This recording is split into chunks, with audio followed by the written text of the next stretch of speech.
Hey, Bob here. Welcome back to the show, episode 365. So this is going to be another very strategic, tactical episode that I know all of you love so much. The topic I want to address today is how and when should you share your business with a new customer?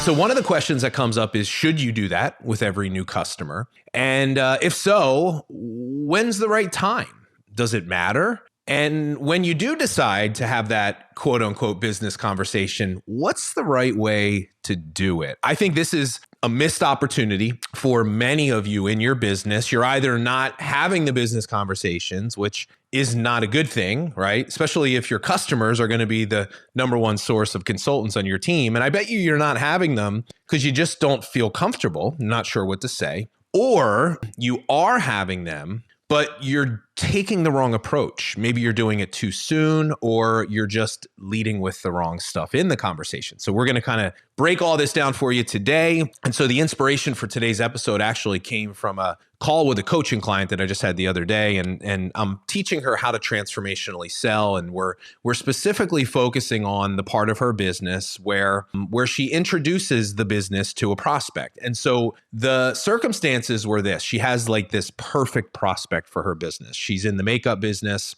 and she met a makeup artist. This makeup artist basically said to her that, I don't have clean products to recommend to my clients. And she sells clean makeup products, right?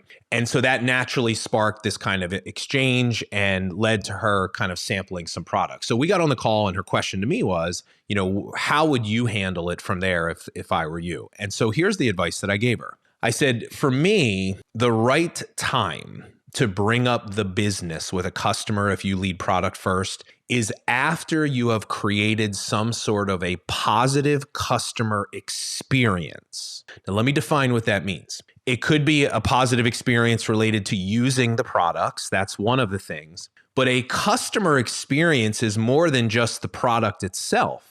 It's actually having an opportunity to work with you and get to know you and understand the value that you bring. The value of your business when it comes to your customers doesn't just come from your products. It comes from how you actually conduct your business and the way that you interact with people. But in this specific instance, knowing the circumstances, this woman is a makeup artist. She needs to see that the makeup's really good. So the point was that let's get her a positive product experience before we even bring up the business. I think some of you are doing this a little too early. If somebody's signing up just with the intention of being a customer, let's honor them for what they are at this point. Let's, instead of then pitching them on the next thing and selling them on our next agenda, let's really serve them and let's honor the integrity of the relationship, and let's really focus on getting them some customer results and have the results be the thing that maybe opens the door to something more. And so I said, like a week in, you should be having some sort of a conversation. And so I asked her, I said, what does that typically sound like for you? And so this was basically what she shared with me. She goes, well, typically I'll just introduce to them if they like the products. We also have a brand partner program, and here are the different benefits of that. And this, I said, well, what would you specifically do for her? And she goes, well, I'd probably tell her she could have the products and she could sell them to her clients and she can make some additional income and yada, yada, yada. And I said, okay. I said, well, that's probably what most people would do. And it's not that there's anything inherently wrong with it, but there are a couple of really potential problems you need to be aware of. And I think there's a better way. And so the first thing I pointed out to her, and this is in alignment with what we teach, what she was sharing with me is a very product-focused sales conversation, right? Brand partnership, earn income, do this, do that. That's all product information. Now, in a sales conversations, if you lead with product, right? If you lead with product, you're going to trigger people's sales resistance. Now, in this instance, she's a makeup artist. So it's probably not as much because it's like the world she lives in. But like if you're just a regular customer in a completely unrelated field or a stay-at-home mother, the second you start throwing that stuff at them, man, sales resistance goes up and they emotionally shut down, and you're not going to recruit most of them. And so in this instance, she goes, yeah, but she told me that she doesn't have those products to recommend to her clients. And I go, but that's not enough. Like just being able to recommend the products to her clients and make some extra money. You don't know the real motivation for why she might want to do this. You don't know her problems. You don't know her circumstances. Like we have to find that stuff out before we present the option and the solution. And so I said, that's just like the easiest and the lowest value way to do that. I said, here's what we need to do. Before we present the brand advocate program and all that stuff, we got to get some more information from her. We need to learn how to lead with problem solving. And so what I said to her is I said, let's think about this specific person. And by the way, this is how you should be running your business and thinking about your customers. Is every single touch point, every part of piece of communication you have with them, it's an opportunity for you to learn more about them and get to know them. Now, in learning more about them, what are we really looking for?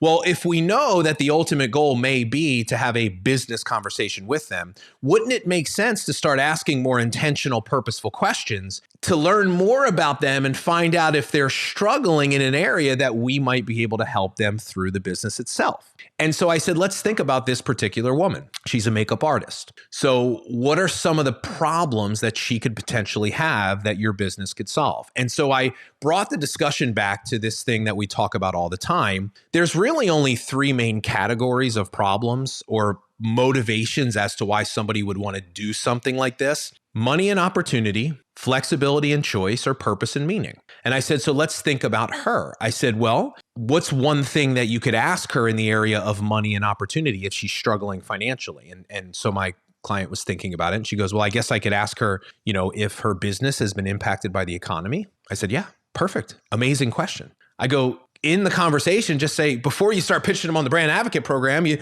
get to know them. Hey, how'd you get into this line of work? Which another great question. Why'd you decide to become a makeup artist? You learn a lot about somebody. They'll share with you their motivations, what they were looking for.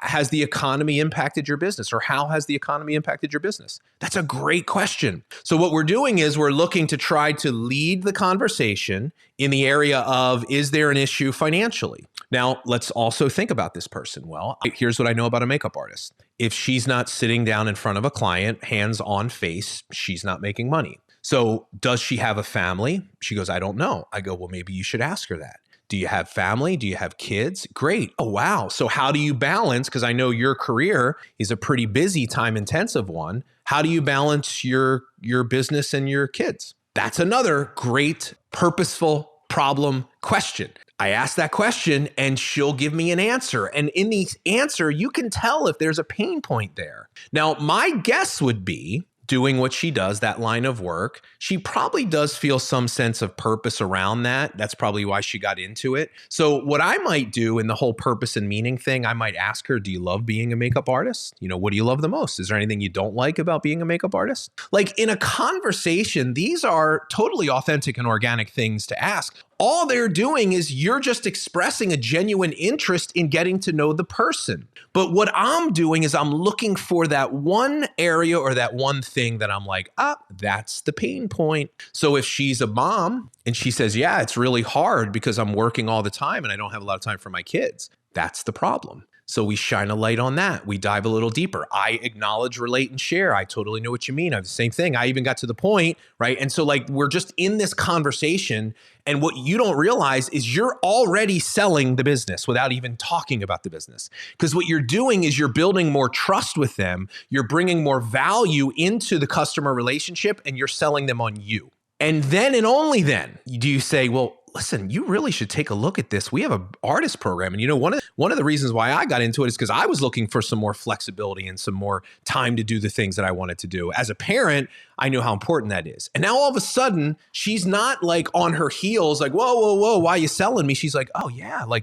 maybe I should look at this. And this is what happens. People are more open to do that if you do it this way. Now, here's another important point I brought up to her. And this is a mistake a lot of you are making. There shouldn't be this I feel like for a lot of you, there's this switch that you flip. Like it's all about product, customer. And then all of a sudden you're like, all right, this time I need to talk about the business. How do I do that? It always feels so inauthentic and inorganic because it is. Because you haven't been intentional about the communication points and the touch points and the relationship up until that point. Like it shouldn't just be all of a sudden, let me just pull the business conversation out of left field and let me jam it in here and see if they're open. Like the questions, these purposeful questions, these things that you should be asking, you should be doing that from the very beginning of the customer relationship. Every time you talk to them. See, what I see how most people work with their customers is they only provide customer service. They just focus on the products. Do you have questions? Here's a deal on another product. It's all servicing the transaction.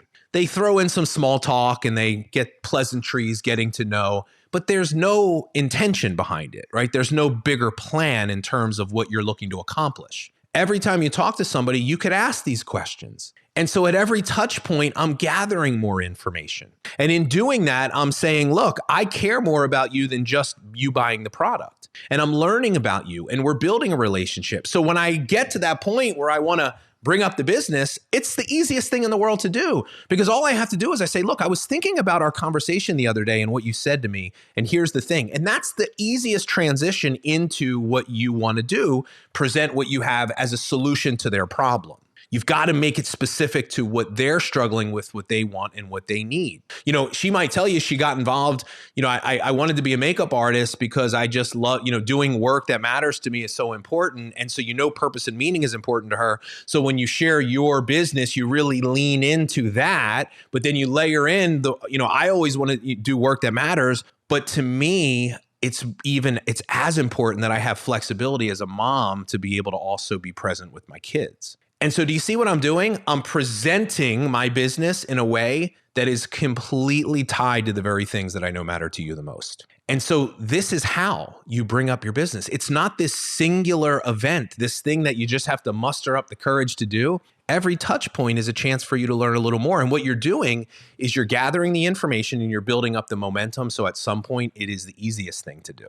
You'll also see way better results. Now, here's an interesting thing that came up in working with this client. She goes, well, all right, so the problem is this. Most of my communication with my customers are all done through text or message or some sort of automation. And I said, okay. I said, well, how many customers are you signing up every month? And she said about 5. I said, all right. I go, well, if I were you, here's what you need to do. You need to institute some sort of a live onboarding for your customers. She's like, I've never thought about that. I do it with my team, but I don't do it with my customers. I go, exactly. Most people do. Like, think about how ridiculous this is, okay? You spend all this time and effort onboarding a consultant. Your consultants come from your customers. You have a customer that signs up that in this instance, like this woman is the perfect prospect for her business. Makeup artist, right? Entrepreneurial, driven. They hit it off. I said, wouldn't it make sense for you to move up that live interaction sooner in the customer journey? Like, you could ask these questions through Messenger and text, that's fine.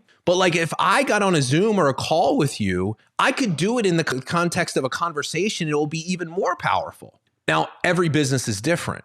You might be in, let's say, a health and wellness business where you're helping people lose weight and it's this kind of serious thing. Well, that Zoom call or that phone call should happen right when they sign up, right? You're going over the plan and helping them set goals, but you're also asking these other questions just as a way to kind of start learning more about them. This is what serving the person is. Serving the person is focusing on how you can help them beyond simply the transaction itself. In her business, it's different. She's selling makeup. Maybe you sell skincare, jewelry, something of that sort. It's not like such a serious thing in the beginning. It's like, hey, here's the stuff. Let me know if you like it. So in that case, what we do is we build into our system, our process, like a 7 to 10 day kind of check-in. And so when I sign a customer up, if I was in her shoes, I'd say, look, here's the process of how I usually work with customers. About 7 to 10 days in, we're going to schedule a short call. I'm going to check in with you, see how you're liking the products. I just want to make sure I'm best serving your needs and moving forward. And I just tell you, that's what I do.